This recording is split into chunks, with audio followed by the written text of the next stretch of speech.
If you're a big swim team and you like to order a lot of gear, maybe you ought to check out Swim Outlet Team Division for these reasons. Swim teams receive a 10% discount on bulk orders. Swim teams or organizations get an 8% commission on referred sales. You'll also like their customization services, which is affordable and available at all times during the year for all team gear. With over 50,000 items in stock, you can get most anything you want. Swim Outlet Team Division. You need to try it out. You'll be glad you did.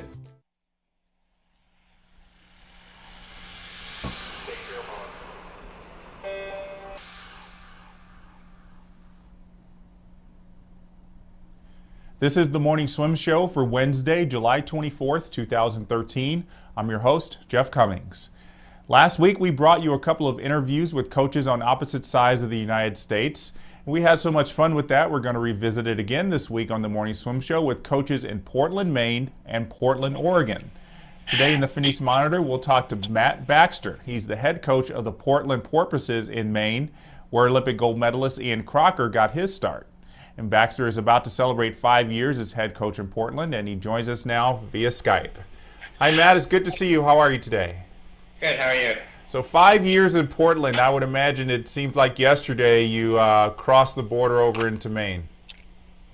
Yeah, a little bit, but I've had a lot happen to me personally in the past 5 years, including buying a house and just having a baby. So it seems like yesterday, but a long yesterday ago, I guess. Yeah, congratulations on your newborn. Has that added a lot of intensity to your life? Oh, yeah, quite a bit. There's always something to do during the day. With practice at 5 a.m. and then at 7 p.m., there's a lot of time in between that's now filled with a lot of activity, not just emails and practice writing. And if the life of a coach didn't have, wasn't already packed with lack of sleep, I guess you're getting less of it now. Yeah, although he is pretty good at sleeping. He does give us that. All right, well, that's good to hear. What compelled you to move to Maine? I know you had been kind of in the northern New York area for a long time. What compelled you to move to Maine?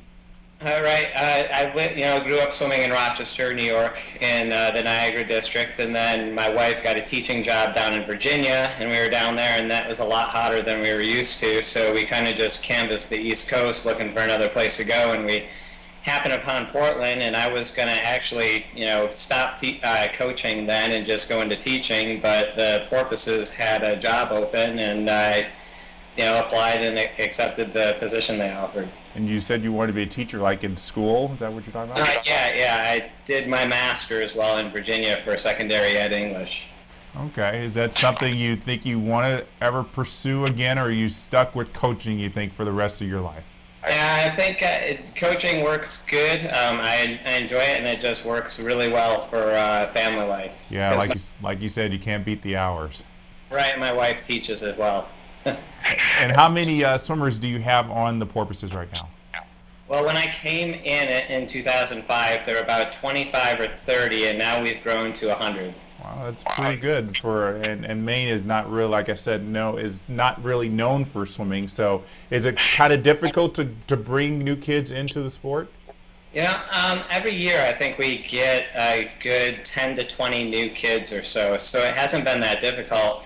What's been difficult is making sure we have the pool time and space, but the city has been really good to us in terms of making sure we have the space and the time that we need.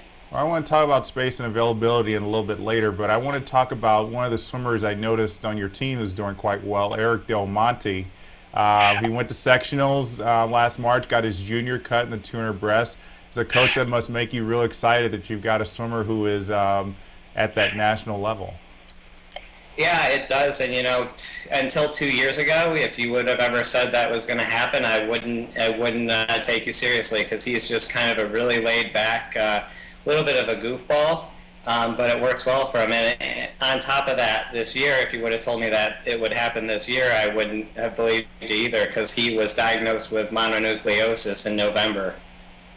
Well, that is hard to get over, definitely. I've known a lot of swimmers who it takes years to get back to the form that they had. What do you think was the key for him to get over that and do so well?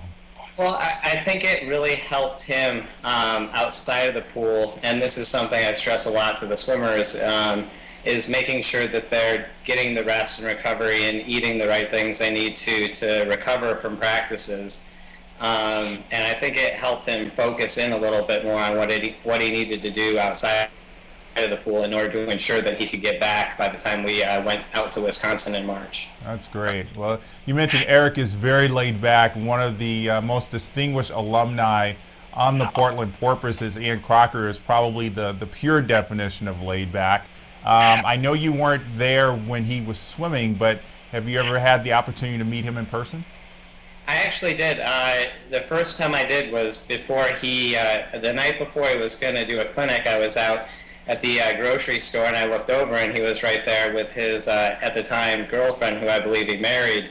And I just looked over and I said, "Hey, I'm going to see you tomorrow." And he said, "Hey, who are you?" And I said, I told him who I was, and he talked to me for about 15 minutes as if we had been neighbors for 20 years. That's really cool. And now you're probably, do you ever, send him emails, you stay in touch with him, keep him abreast of what's going on with the team?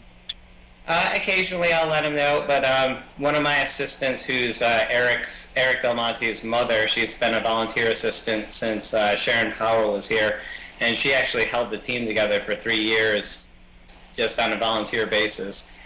She keeps in touch with Sharon, and she keeps in touch with Ian sometimes just to let her know about what's going on with the team.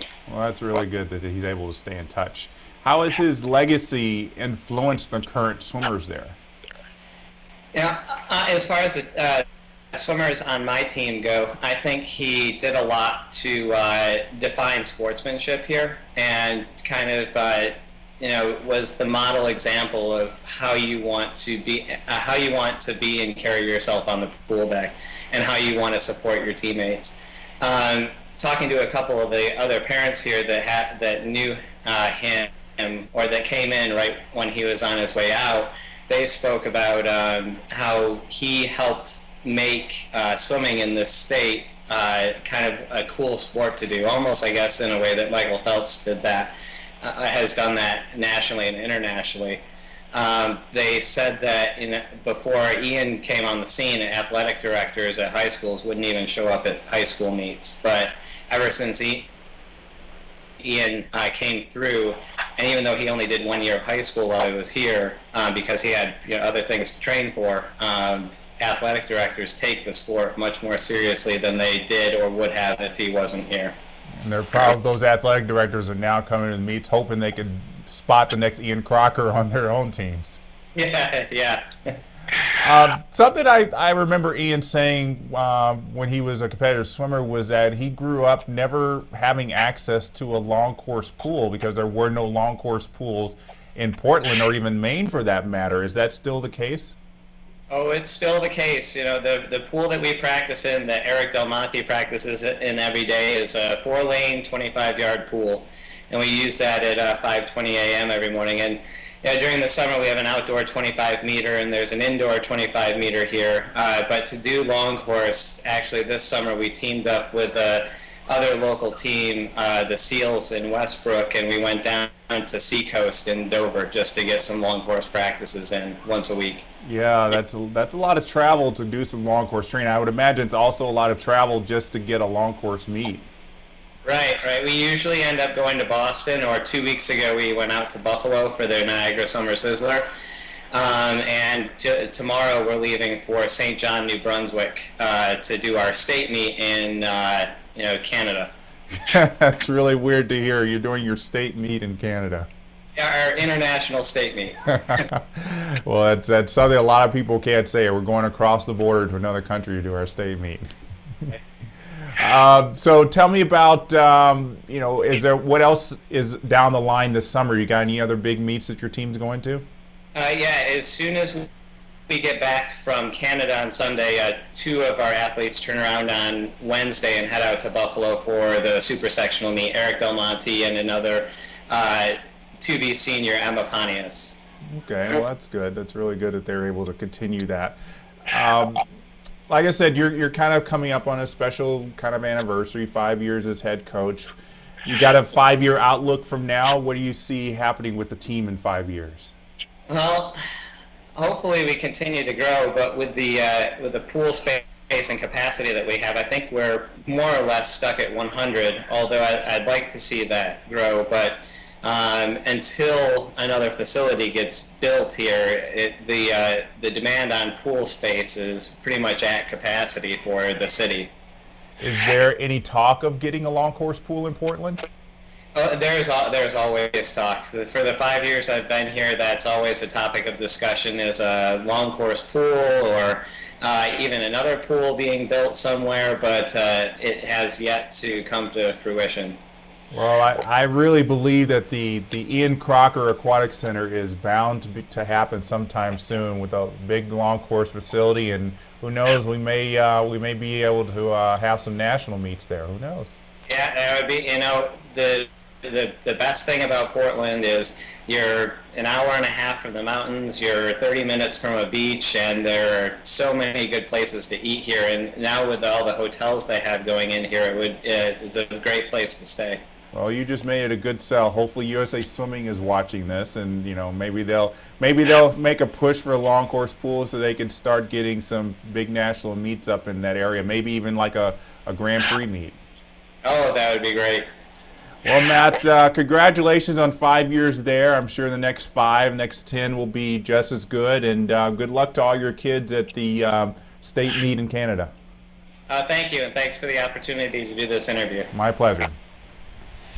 All right, so that was Matt Baxter joining us in the Finis Monitor from Portland, Maine.